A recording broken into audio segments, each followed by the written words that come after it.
Welcome to the Cricket Betting Podcast. I am Ed Hawkins. This is the podcast which tells you exactly what happens in the biggest games of cricket all around the world and wins you money. Our best bets returning plus 40 points for 2025 currently, with last Ashes tests and outrights on that series. Profits still to be added. We're brought to you by 7bet.co.uk, a fresh sports betting brand that offers such features as early payout, bet builder, betting insights, ACCA Boost, and more. Go to 7bet.co.uk and experience world-class betting for yourself. And that's normally our intro to two world-class bettors. It's Richard Mann from sportinglife.com. Hello, Richard. Evening, Ed. Good to see you. And hello once again to Paul Krishnamurty. How you doing, Paul? Hi, Ed. All good. All good. We've got an awesome foursome this week across the Big Bash League, the SA20, and an ODI, India versus New Zealand. Teams, pitch reports, match winners, player win rates, trades, and strategies. It's Sixers versus Stars, Stars versus Sixers rather than the Bash. And also we'll look at Joburg versus Paarl in the SA20 and that India versus New Zealand first ODI, as I said. Good betting week, Paul? Up and down, nothing special. Depends on the test match, really, in the end, how that works out. Had one big loser that's kind of ruined it a bit for me, which was at the MCG, 13 sixes, bad finish, which, there are a lot of winners there on that bet, so can't really complain. But no disaster, just about roundabout level on the week altogether. Okay, we've got Hobart taking on Adelaide Strikers as well in our fourth match, our second in the Big Bash. Good week, bad week, Richard Mann. Yeah, Bash not good. Adelaide looks an absolute road, but problem is strikers are playing at home and they can't get it off the square, so that's been bad. Thankfully, Joe Sydney, he in the ongoing Test match on him top batsman and to make a 51st innings, so that's kind of covered things. But the Bash has been a bit frustrating the last week or so. We're going to start on the Big Bash, actually. We're going to look at the outright, so we're going to check in with that. These are prices from 7bet, and this is the to win the title market. So we've got 23.10 Scorchers are your favourites. Isn't an injury worry about Ashton Agar. They should get Jai Richardson back. Hobart Hurricanes 5-2. Bo Webster back. And just a point on Hurricanes, 9-10 to reach the final with 7bet. They will get two bites at it if they do finish in the top two. I suspect they're the best team in it. Don't forget that Scorchers bowling unit conceded more 250, didn't they? Failed to defend more than 250. I think Hobart the best team in it. I think that 9-10 to reach the final is a good price. Stars 3-1, lost their last two. Sixes at sevens could get Steve Smith back, of course, post Ashes. Strikers 14s, Head and Carey potentially to come back in. Renegades 19s, Heat 25s. Thunder are out. To finish in the top four, prices of note, sixes are even, 7bet again, of course, and Strikers 5-4. Does Smith make a big difference for them? We'll talk about sixes in depth because we've got their game to preview. Strikers 5-4 to make the top four. Paul, thoughts on outrights? Any of those 7bet specials on the futures markets that you spotted, or anything else worth noting? Well, to me, I think I'm still interested in sixes. Started badly, then they've got Sean Abbott back. Now they've got Sam Curran coming.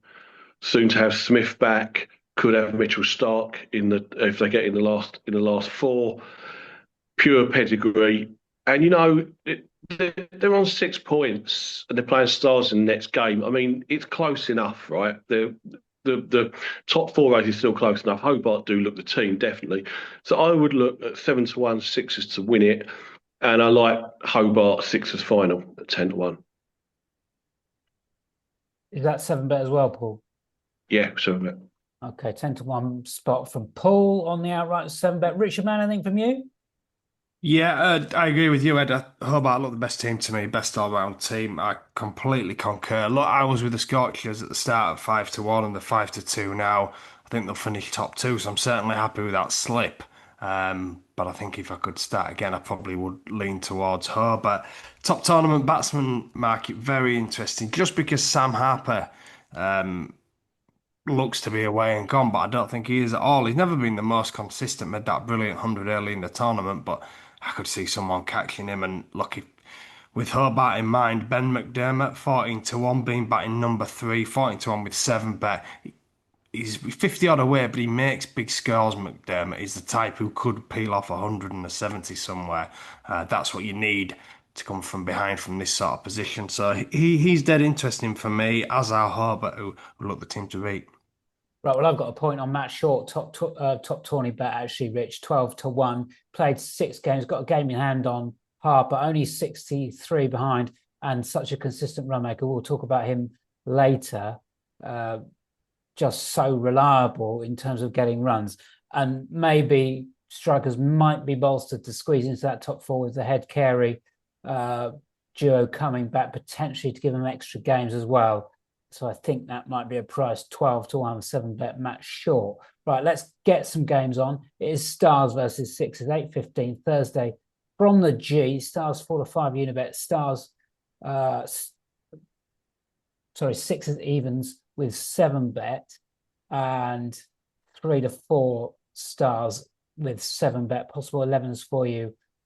T. Rogers, Harper, Callaway, McDonald, Maxwell, Stoynes, Cartwright, Tom Curran, Swepson, Ralph, and Siddle. Joe Clark's got a hip injury, so Sam Hain has been drafted in.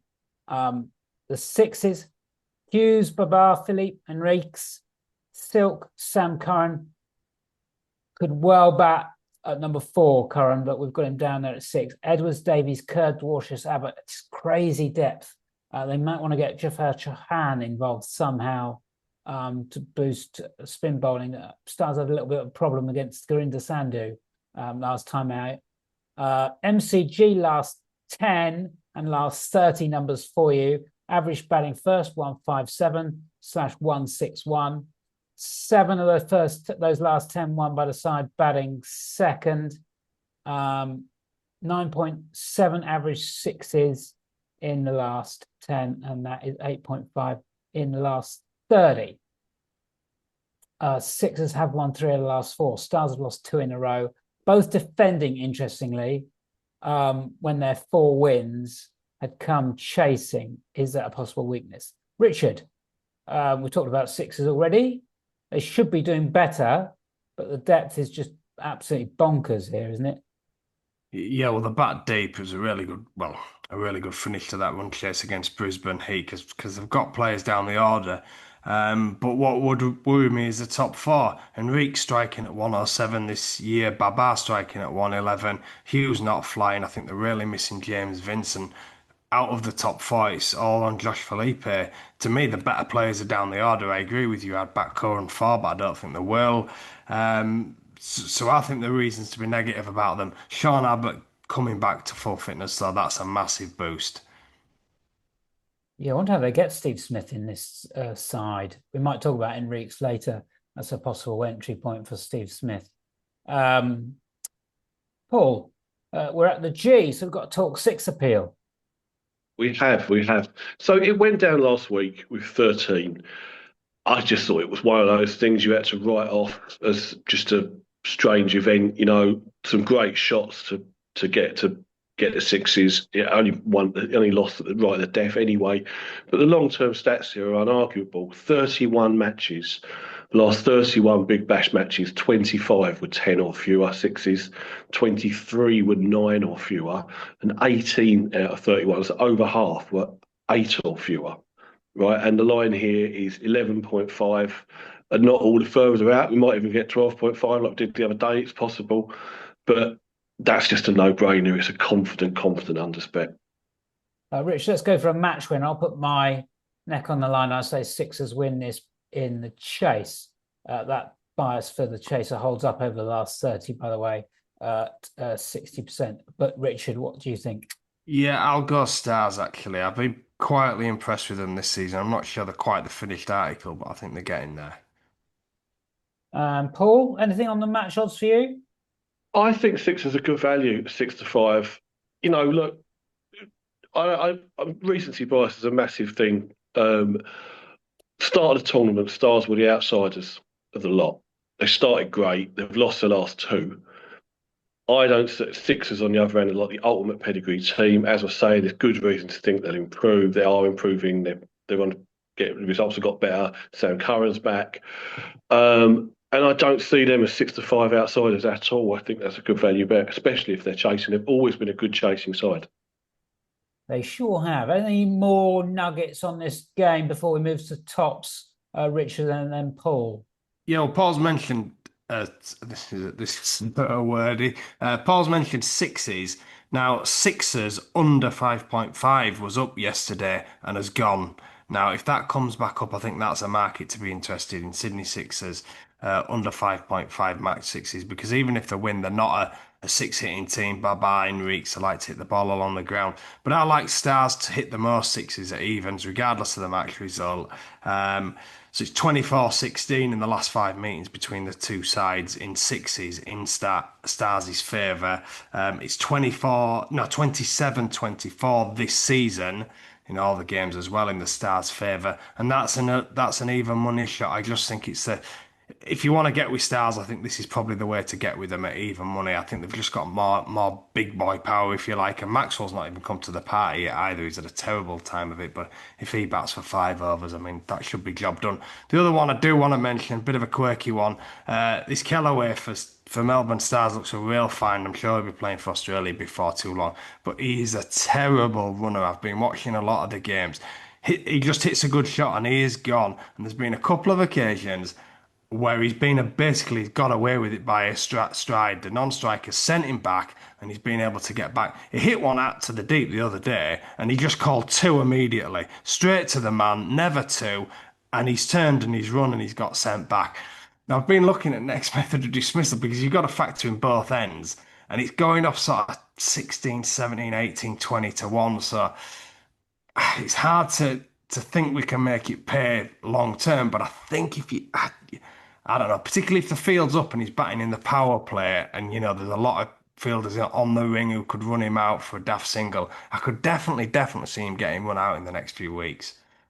Big playing surface at the G. I don't know, does that make him less or more likely to be run out at the G? I've been mulling this over. Yeah. You can't work it out. Maybe you'll misjudge it. Paul, anything before we go to players to follow? Well, I'm all in on the sixes. That's the main thing. I would just add what a really good middling ground this is. 150 to 170. You said before that the average was 157. It's a chase track. I think if you can get between 150 to 170 at 3 to 1, and you probably will be able to pre-match, or you can build that in running, do that.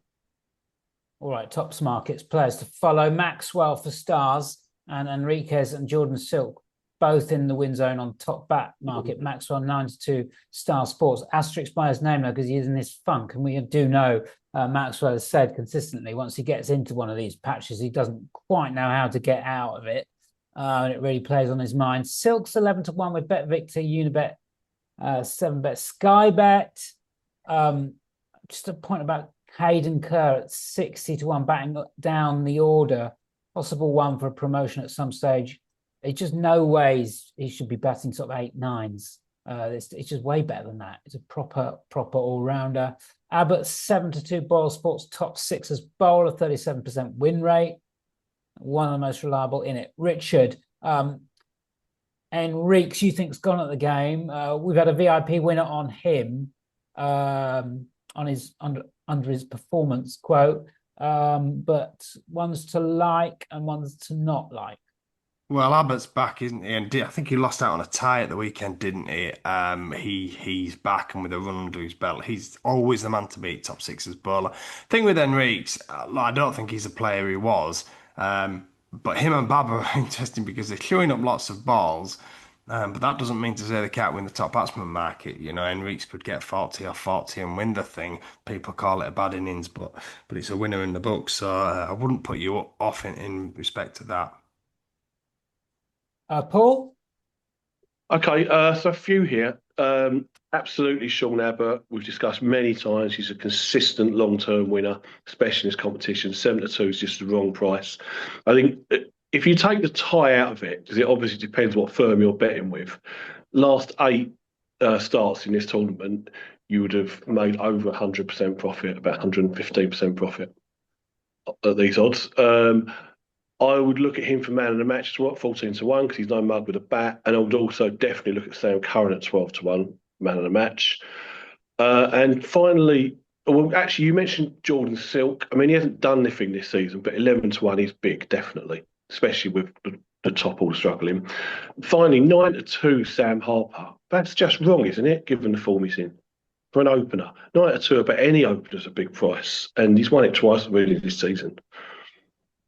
Yeah, you're absolutely right. Silk, by the way, sort of about 18% win rate last 2 years. So 11-1, obviously too big. We're underway. Let me tell you about the 0% margin feature at 7Bet Sportsbook. It's designed to offer the best betting odds that do not include the typical margin added by the bookmaker. Go and check out more of the features on 7bet.co.uk/features. Our best bets for these games will come at the end of the show. And as we stated, they are 40 points up, with more winners expected to come from this Ashes Test and Series. And if you want winners direct to your device, sub up to our VIP Telegram channel in the comments section below. That is also returning very, very decent profits indeed on 2025. And we're expecting a big year in 2026. So you won't go far wrong. Let's move on to another game in the Bash. We'll go back in time, so to speak, to do SA20. But Friday sees Hobart Hurricanes take on Adelaide Strikers 08-15. Hobart the venue. Hobart Hurricanes 11-7 and 7-6 Strikers with 7Bet, 7-11 rather. Hobart Hurricanes lining up something like this. T Ward, Owen, McDermott, Chowdhury, Ward, Rahan, going back to the middle order, we think, promoted last time, but that was just a bit of impetus. I don't think he's going to be batting number 3 very often. Jordan Prestwidge, Rishad Hussain, Ellis and Meredith. Strikers, Lynn Short, Harvey Sanger, Scott Overton, Manetti, Wadia Wood, Hassan Ali or Shamsi have been swapping in and out for each other. And Pope, the Bell Reeve, 174 your average score batting first last 10, 168 in the last 30, 7 of the last 10 won by the chaser. That dips to 43% of the last 30, 12.5 is your average average sixes in the last 10, and then 11.4 in the last 30. Paul, Hobart were top when we recorded this show. We've already spoken about them actually at the top. They do look very strong. Strikers don't. Very short odds on Hobart. We don't like to really play short odds, but is this just one of those where it's a gimme? No, I don't think so. I mean, I need to be very, very confident to bet short odds in T20. And you know something, I mean, how many times have we discussed in all these tournaments situations like that? I would say more one-sided situations, and they end up losing. You'd be amazed. So no, and I'd add to that, Hobart is a really good batting ground, right? So if Adelaide bat first, especially if Short and Lynn kick off at the start, they could very well set a big total, so Hobart would drift a lot. And I would say 14 out of 19 games here went to the chaser. So I think you've got to wait and see what happens. If they're chasing 180 plus, maybe that's a bet, because they've drifted out quite a bit. Richard, any hope for Strikers? Well, is that a pun, Ed? Number 11. They've been really disappointing. I mean, I've watched a lot of the cricket, particularly at home, expecting big scores, and the batting is quite weak. There's no getting away from that in the middle order, especially. They're very reliant on Overton. But the two up top are close to. I mean, Lynn, he's ticking. He's ready to go. I mean, he hit a massive 6 first ball today. Looked like he was going to get a big score. Brilliantly caught. I think at some point, I think they'll click into gear. I do think this batting lineup will click into gear, but they're up against a really strong Hobart team. I agree with Paul. Hobart bat second and are down to chase a big score, and I think they could chase just about anything, and that's what your value would be. All right, other plays for this one, Paul? One cracking bet for me, especially if he's at number 4, as you've got down. 15, Nikhil Chowdhury, over 15.5 runs with the flutter firms and Boyles. So that had won 13 out of 16. His last 16 and 16 out of 22 in this competition. It's just a must overs bet. And you get your money back if he doesn't face a ball. So, no brainer. Yeah, perhaps they've been put away by that Rehan Ahmed promotion. That's why they've gone cheap on him. Rich? I think both teams to score 180 at, I think it's 11-4. Look, this has been a good picture all season. 180 both teams landed in the Scorchers game. Scorchers made a massive score that day, and in the Thunder game as well. So 11-4 just looks wrong to me, regardless of the fact that you have a few doubts about this away batting lineup. I just think Short and Lynn have got to come good at some point. And as I said, Hobart could chase anything. All right, players to follow for Hobart. McDermott is due on win rate, but the 21% hit rate is out of line. Unfortunately, it was at 10-3 for top Hobart bat. Short for strikers 5-2, win rate of 42% last 2 years. In the win zone, potentially after 2 wins in the first 3. Hill Star Sports give you that 5-2. Ellis rock solid at 130. Sky bet win rates. Top bowler for Hobart. Overton tremendous for strikers on top bowler. We've been getting 11-2, cut to 9-2. Should be favourite. That 9-2 Sky Bet Power Betfair Sportsbook. Paul, Krishnamurty players. Certainly wouldn't put anyone off the Matt Short bet. And again, you mentioned Jamie Overton. Again, do that last 2 seasons. Take the tie out of it. Top bowler hits that's 47% profit for your money, even at 9-2, even at shorter odds. And I would just say as well, if he plays, I'm a bit tempted by Tabraiz Shamsi because I just think he's one of those players where he's probably not truly world class, but at this sort of level, CPL, Big Bash level, absolute quality, really, really reliable bet. Richard. Yeah, McDermott always on my radar. I don't think I'd play a Hobart top batsman market. Just too many good players in there. But McDermott for a 57 bet, I've got that up as of the flutter firms. Look, you can be looking at 9-2 for that. And then 7-2, sorry. And Liam Scott has really impressed me for the strikers this season. He can bowl as well, but he's batting. He looks a really gifted cricketer. Been batting sort of number 4, number 5. I think I'd just play overs on him on a good pitch like this. He might be looking at like 17.5 Liam Scott's runs when he comes out to bat, and I'd be an overs backer. I rate him. Right, best bets for these games come at the end of the show. India, New Zealand is still to come. A reminder to sign up to 7Bet. If you like the cricket betting podcast every week, they're our partner, so we can only keep coming back if we get sign-ups with them.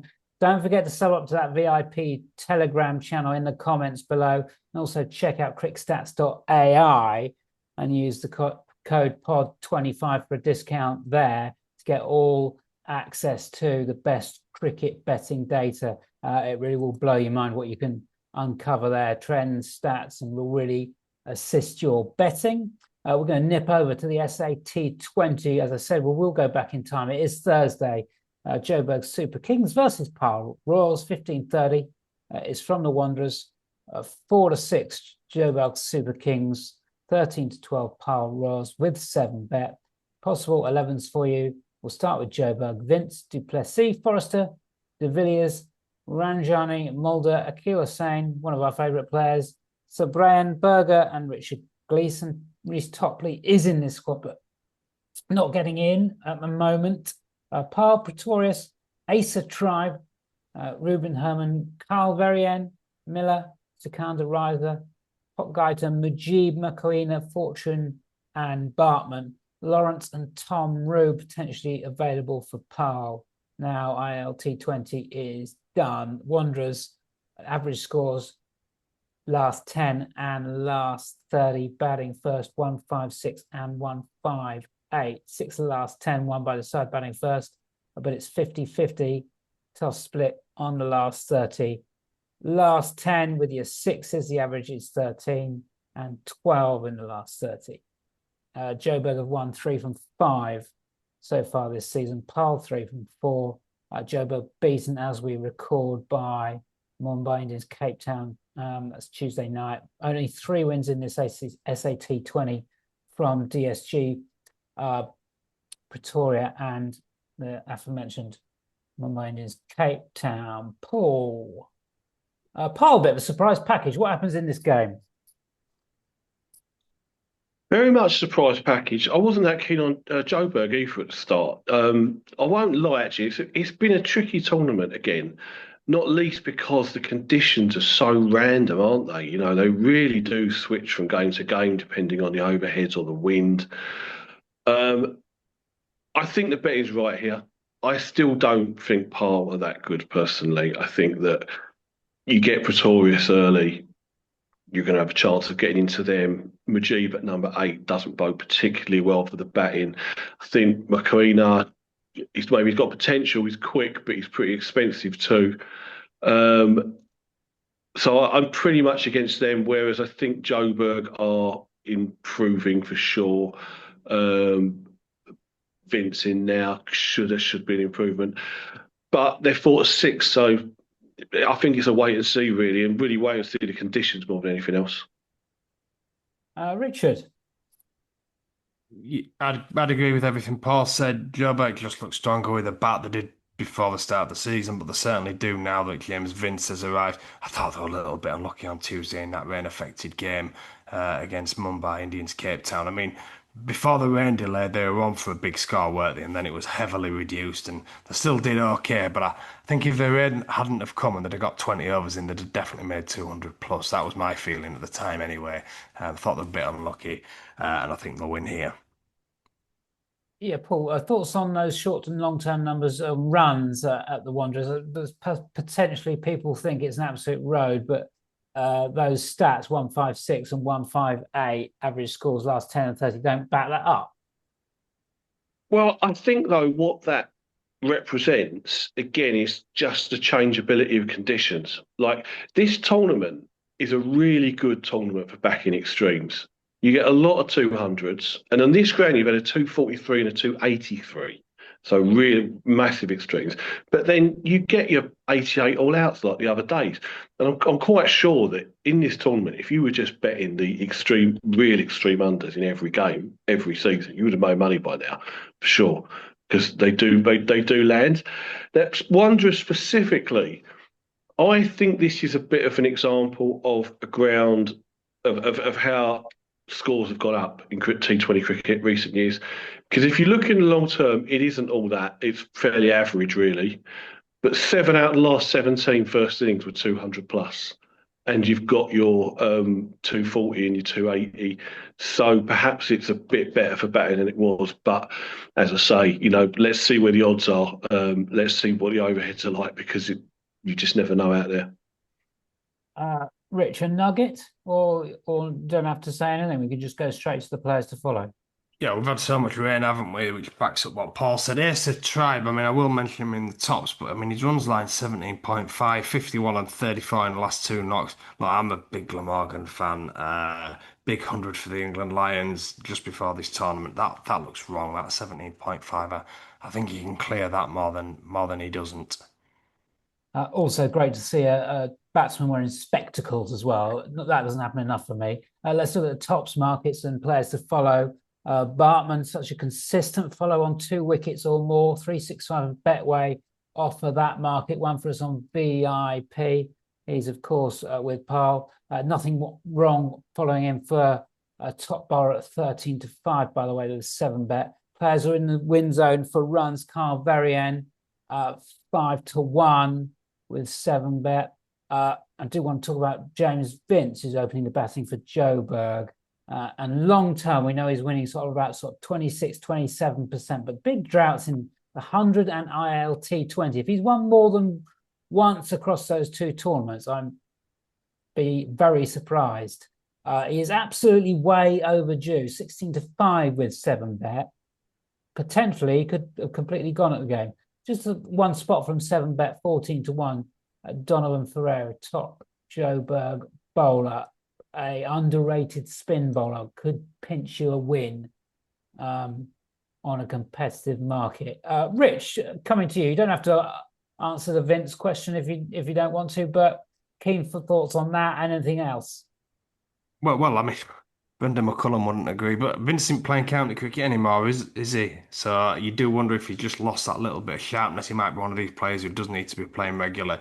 But certainly you're right. I mean, yeah, well, we were with him in the 100 and it was a disaster, wasn't he? And he's been so good in that competition for the last few years. Uh, Ace tried 5-1 top bar batsman. That looks a bit of an insult for an opener. I immediately looked at this actually and thought, rain affected game. I want to be with an opener. And when I saw 5-1 about a man of rate, I was all over it, but obviously the forecast clear. But I mean, that could change in the next couple of days, so keep an eye on that. Yes, you know, that could definitely be the way in. Shubman Ranjani though for Super Kings, top Super Kings bat 17-2, and when not everyone's priced up yet either, but 17-2 with the flutter firms at the moment. He's won it already with a 50, batting sort of 5-6. Just looks a really decent player to me, and just a little bit too big. Paul, any players for you to follow, to get against? You're going to like this, Rich. I just saw they just went up like 2 minutes before we went on air. Bet 365, 14-1 Right. Ranjani. It's a lunatic price, isn't it? Absolutely insane. Um, so that, and I agree with you about Bartman completely edge, rock solid. Although I think I'd rather do the 2+ wickets, to be honest. I think that's a really good value market, actually, about the best reliable bowlers. Alrighty. We're making good progress. We're on to India versus New Zealand now. That's the first ODI. It comes to Vadodara Sunday, 0800. Quite a few firms yet to price. Flutter firms have done so. No surprise to see India 6 is on, New Zealand 7-2. Let's give you some possible 11s. This is just one to return to once we get some more prices out. So notebooks that are ready. India lining up like this: Rohit, Gill, Kohli, Iyer, Rahul, Jadeja, Sundar, Kuldeep, Arshdeep, Prasidh, Krishna. The Kiwis depleted, I'm afraid.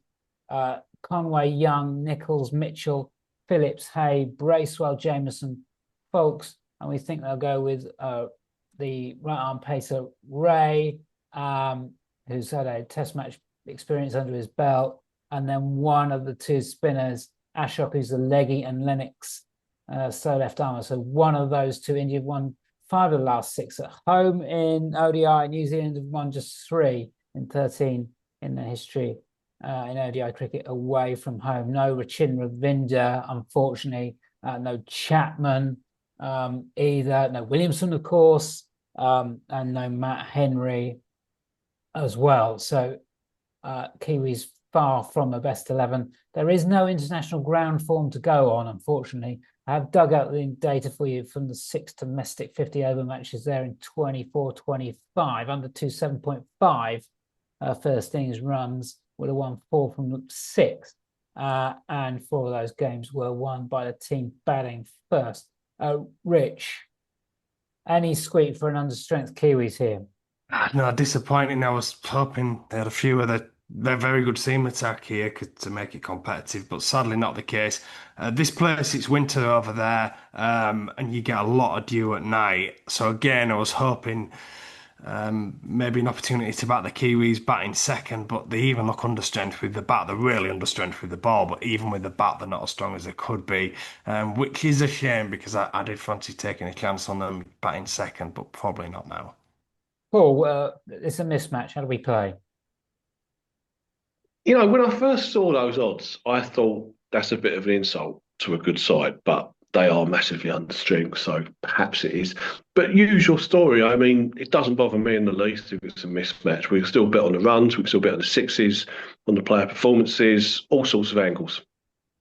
Yeah, all sorts of angles. I've got a 41% win rate batter coming up for you, by the way. Nuggets, Richard, if anything. Well, if the Kiwis are batting first, looking at your stats as well, I'd be definitely looking at extreme unders if the price is right. The other one, and this is part of that actually, Will Young's had a shocking time of it really in the last year. Top score of 11 in the 3-match ODI series versus West Indies. Top score of 23 in the Test match he played. He averaged only 18 in this format last year throughout the whole of 2025. I think that was nearly 20 games. Yet his run line's 22.5. I'd be an unders player all day on that. I'm afraid he looks way out of nick for me. Okay, I mean, Paul, so we've got so little ground data to go on. Which I mean, do we just leave runs alone and just focus on players and stick to what we know? No, I don't. Look, at this stage, we can't make a real commitment. I would just say, looking at the odds, that the both teams to score 275, 5-2, considering what we know about 50 over cricket in India, does seem pretty big. But we'll leave that for now. I think in a situation like this where we don't know much, there could be an angle, watch the pitch report, listen what they've got to say. The market won't know what to do, right? It could be that it's a really low scoring ground, but they never, the par line in these games is never that low. Like, I reckon New Zealand par line is going to be above 250. So if it is a hard pitch, then it could be a massive unders. And for India, look, that's a very weak New Zealand attack. Look at their last, 20 odd games at home. They get 330 plus all the time, right? It's often a very good middling opportunity. I've found that in the World Cup and since doing something like 320 to 370, 330 to 380 on India runs if they bat first, because they're very, very hard to contain at home, and that attack just doesn't look up to it.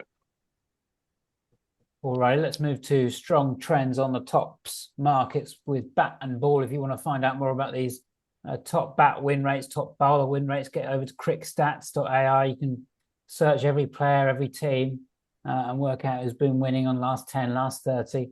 So you can build your bets that way. Promised you a 41% win rate guy, and it's Rohit. That is 2 years worth of form. He is 7-2 joint second favourite with those flutter firms. Kohli is leading the way at 10-3, but winning only 18.7% at the time. For the Kiwis, we're getting 10-3 on Daryl Mitchell, wins 23.5% at the time. I think we might get better than that 10-3, though, once more firms come up. So fingers crossed with that. Kuldeep with the ball, there is a smidge of value for him. Top India bowler, wins at 28.5% at the time. You can get 11-4. Richard, players to follow. I'm all over Mitchell here with concerns about a few in terms of form and just a weakened side. And he's one of those players who loves a not out if they're batting second. He just looks a knocking bet to me. I'll be with him all day long. Paul. I've got one really confident bet here. Michael Bracewell player performance. This is his format. He's bound to play a central role in India, and I would say almost guaranteed to bat proper innings.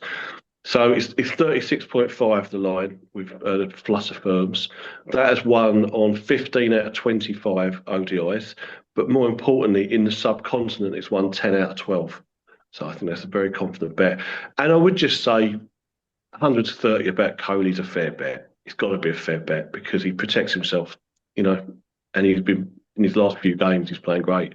Looks like he's determined to just get the average as high as possible before quitting. Yeah, I think he's turned out for his club actually in the last couple of weeks. I know he's living in London nowadays, but he's definitely been playing some practice cricket ahead of this series. All right, well, we've done our players to follow for India versus New Zealand. That game is on Sunday. We now move on to best bets time. Both Rich and Paul have 5 units to spend. As we said, it's returning plus 40 points with more profits to come for 2025. We're moving into 2026 numbers, though, now. So we're going to go first to Richard Mann, please. Right, we'll kick off then. 1.5 points. Melbourne Stars to hit more sixes than the Sydney Sixers.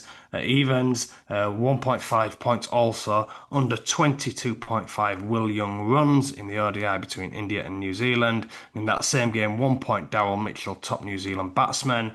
And then back to the Big Bash, we'll go Hobart Hurricanes versus Adelaide Strikers. Both teams to score 180 at 11-4. That's with the flutter firms, and that was for my final point. All right, just time to tell you to get signed up to that 7bet.co.uk and support the Cricket Betting Podcast. And there's a special offer for you if you do so with the promo code WFB10. Get a £10 free bet, minimum odds, even money, maximum winnings £100. And I will sort of reiterate that 12-1 on Matt Short for top tournament run scorer with 7bet in the bash. I think that is definitely worth a bash with 7bet. And let's go to Paul Krishnamurty for his 5 units, please. Okay, just 2 bets. Melbourne v Sydney Sixers, 3 points under 11.56s at 8 to 11. So we've bet fair Paddy Power. And I'll have on the Indian New Zealand 2 points, Michael Bracewell over 36.5 player performance at 5 to 6. Oh, there you go. Those are big chunky bets as we stretch out to 2026 and limber up for a long old cricket betting year. On the Cricket Betting Podcast, do support us with those 7bet.co.uk sign-ups. If you want bets direct to your device every single day from Richard, Paul and myself, sub up to that VIP Telegram channel where we are winning money consistently in the comments section below. Check out crickstats.ai.